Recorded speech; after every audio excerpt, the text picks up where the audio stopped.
Taste the Daily.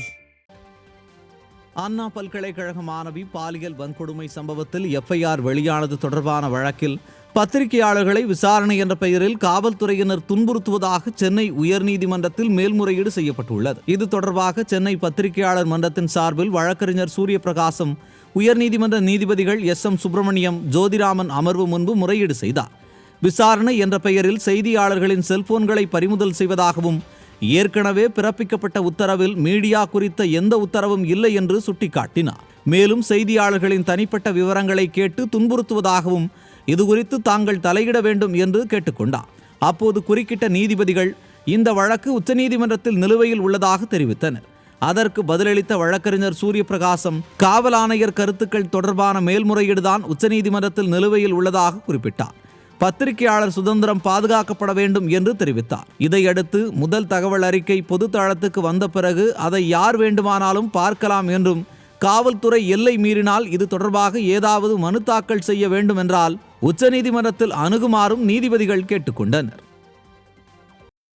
Chennai Korattur பகுதியில் கால்வாய் ஆக்கிரமிக்கப்பட்டிருப்பது குறித்து மாநகராட்சிக்கு தகவல் அளித்த நபரை திமுகவினர் அடித்து கொலை மிரட்டல் விடுத்துள்ளனர். கொரட்டூர் 83வது வார்டுக்குட்பட்ட சிவலிங்கபுரத்தைச் சேர்ந்த அன்புகுமார் என்பவர் சிவலிங்கபுரம் குளத்தின் கிழக்கு பகுதி முழுமையாக ஆக்கிரமிக்கப்பட்டிருப்பதாக கூறி சென்னை மாநகராட்சி அதிகாரியிடம் புகார் மனு அளித்துள்ளார். இதை அறிந்த அப்பகுதி திமுக நிர்வாகி ஐயப்பன் என்பவர் அன்புகுமாரின் வீட்டிற்கு வந்து பயங்கரமாக தாக்கி கொலை மிரட்டல் விடுத்துள்ளார். இதில் ஐயப்பன் கடுமையாக பாதிக்கப்பட்டதால் மருத்துவமனையில் சிகிச்சை பெற்று வருகிறார். திறனற்ற திமுக ஆட்சியில் திமுக நிர்வாகிகள் அராஜகத்தில் ஈடுபடுவதும் அதை தட்டி கேட்டால் கொலை மிரட்டல் விடுத்து மிரட்டுவதும் தொடர்கதையாகி வருவதாக பொதுமக்கள் குற்றம் சாட்டியுள்ளனர். அது ஒரு கால்வாய், அது அவங்க எங்களுக்கு சொந்தம், நாங்கள் பட்டா வாங்கி வச்சுக்கிறோம், இதெல்லாம் நீ யார் கேட்குறது அப்படின்னு சொல்லிட்டு கேட்டாங்க. அதுக்கப்புறம் அவங்க கொஞ்ச நேரம் பொறுத்து அந்த பகுதியை சார்ந்த ஒரு ரவுடி ஏற்கனவே என்னை தாக்கியிருக்காரு. 2023 தாக்கி அந்த போலீஸில் கம்ப்ளைண்ட் கொடுத்து சிஎஸ்ஆர்லாம் வாங்கியிருக்கு அவர் மேலே.